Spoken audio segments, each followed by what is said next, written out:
Guys, ito yung gagawin namin ngayon ni Brad. Dahil tapos na kami sa pagsiling kahapon. Ito siya ngayon guys. Oh. Maglalagay kami ng metal stud para sa drywall. Buhin mo. Ako magano dito. Masilya ka na lang muna. Hindi na mo ito lalagyan dito. Ano? Ako na mag-ano. Sige. Unayos ka lang dito. Silya. Sige. Diyan muna ako. May plywood. Ito lang. Haluan ko. Yung haluan ko. Buhay mo na yung baha. Sige. Ayaw mo magkarga ka kayo?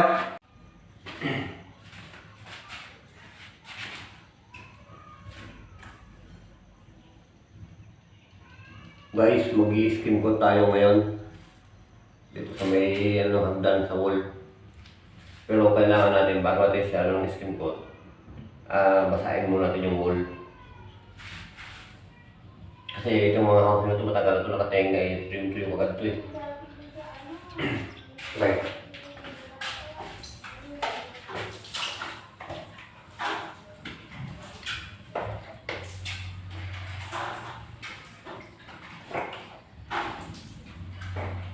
Brad!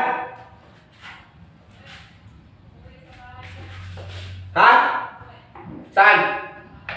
Bahay niya? Ilan ba yung bahay niya? Doon sa Pagsibol. Kanina kayo, Mitch.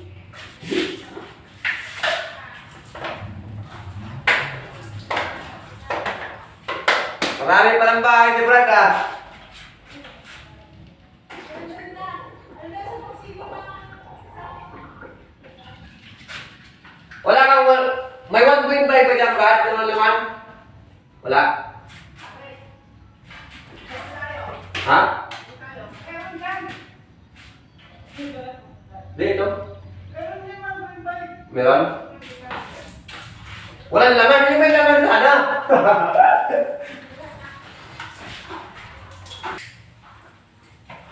Guys, binabatak na natin siya guys.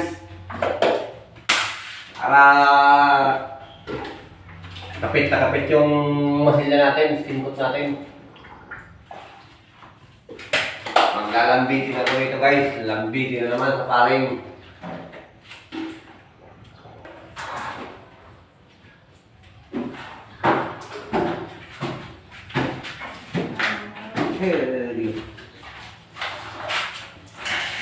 Kaya mo lang ano. Gasahan ng isang may brad nila sa dito. Bakit? Ayos. No problem. Nakaka-breakfast nga yung mga. Ikaw pang mas puro. Ay, liwata. Ah. Ah.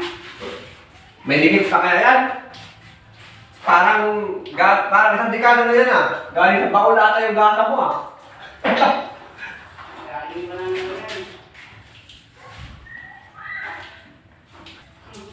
Hindi ka naman dyan.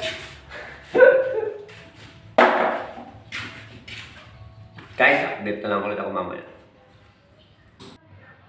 Ayan siya guys. Nag-umpisa na dito sa drywall. Kasi dalawang kwarto to eh. Maliliit lang. Kasi may bata. Kabukod. Ito guys. Ito yung pinto ng kabila. Wala sa hulog yung mga ano. Paring. Ito kasing paring na to. Dati pa to. Sa housing mismo to. Yung metal stud na to. Itong hambating guys. Nakahulog yan no. Pagdating sa baba. Dikit na yan. Ito sa baba. Dikit na yan dito. Talagyan ng bracket. May bracket na yan. Lalo din sa kabila. Laki. Sa baba dikit na oh.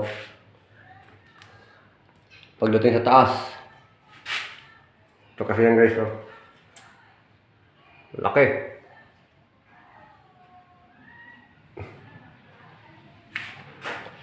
Sa hulog, yun yung pwedeng isusunod yung hamba dito sa metal stud. Gawa ng ang pinto wala rin sa hulog. Kaya nagawa na ng paraan yan para gumanda. Ito yung metal stud. Lalagyan pa yung magbag. Tupit yung pagitan niyan guys. Lalagyan pa yung malagbag. Siya. Tapos, doon, nag-umpisa muna ako mag-skin coat doon. Kasi, ang mahirap-hirap dito para pag na-finish na yan dito sa may hagdan, saka maglagay ng hard deflex sa drywall. Para ano, kasi mahirap pag lusot-lusot. Siya guys.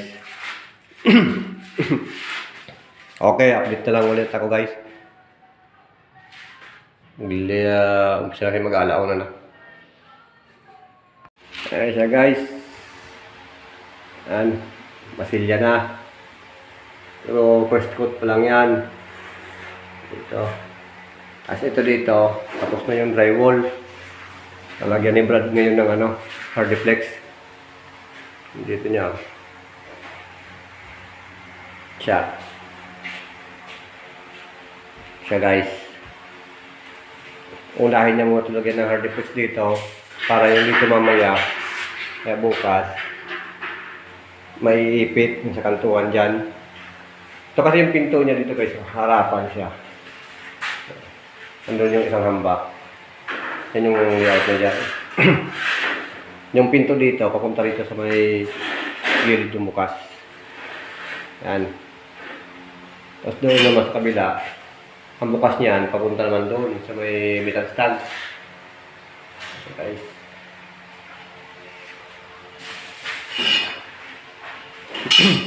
Yan dito sa gilid niyan. Kung open na yan, may dingding din yan, may drywall din yan. Dito, drywall yan, dalawa. Kasi dalawang kwarto siya. Pero maliliit lang yung kwarto niya. Okay guys. Ito na rin mamaya. Tapos magmamasilya ulit. Mag-i-skin coat. Ayan guys. Kapaglagay muna ng isa. Wala pa yung sa gitna niya na ano, rivet.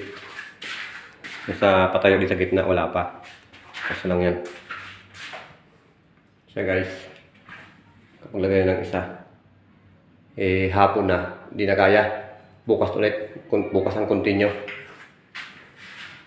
Yung skin coat natin. Baba. Siya guys. Oh.